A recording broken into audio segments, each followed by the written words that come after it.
Kan kita baca surat Al-Fatihah itu kan ada Nabi Muhammad di situ. Ya. Cuma saya sama sekali berpikir, ini dalam hati aja pikiran saya, kenapa kok sebut Nabi Muhammad itu didoakan? Nah, jadi di situ saya menjadi tanda tanya. Makanya saya tanya, siapa sebenarnya yang kita sembah? Mulai dari TK, Ya. SD, saya mulai nenek saya religius. Oh. Dia guru mengaji di kampung saya. Nenek Nenek guru saya. mengaji di kampung.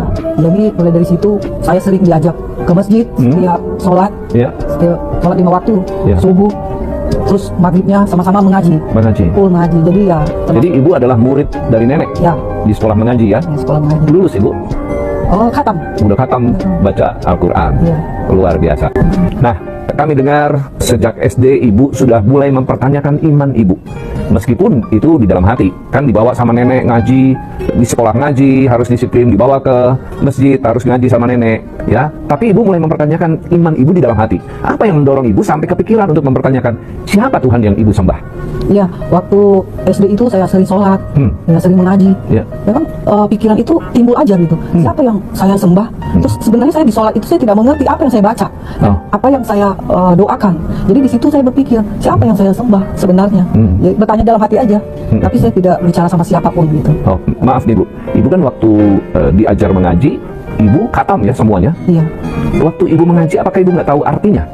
Oh, nggak sama sekali, nggak tahu apa yang kita baca itu dulu belum ada seperti sekarang kan, Ya. belum ada Terjemahan. terjemahannya. Jadi kita sama sekali tidak mengerti. Ya kita baca itu ayat suci Al-Quran itu aja, nggak ada kita tahu apa itu artinya terjemahannya. Walaupun Belum ada. ibu sudah khatam, Ya, tapi nggak ngerti. tidak mengerti sama sekali apa yang kita baca itu.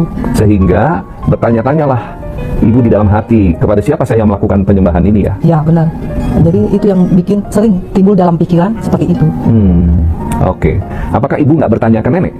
Ya, saya nggak ada tanya. Nggak, jadi ada. pergumulan di batin aja ya? Batin, iya. Apakah ada orang atau teman yang mempengaruhi ibu saat itu sehingga muncul pertanyaan siapa yang saya sembah? Apakah pernah ngobrol-ngobrol sehingga ibu terpengaruh dengan orang itu, dengan teman ibu ini? Sebenarnya tidak ya. Kenapa? Ya sebenarnya jadi tanda tanya besar buat saya. Ya. Siapa yang saya sembah itu? Kenapa sering saya berdoa, tetapi nggak ada jawaban. Jadi itu yang mungkin bisa timbul. Kan kita baca surat Al-Fatihah itu kan ada Nabi Muhammad di situ. Iya. Kan kita baca surat Al-Fatihah itu kan ada Nabi Muhammad di situ. Iya. Nah, teman-teman, di sini ada yang janggal ya. Jadi ibu ini mengatakan ketika sholat, ketika membaca Al-Fatihah, ini ada Nabi Muhammad. Padahal ini tidak ada ya. Inilah ciri-ciri orang yang ngibul. Timbul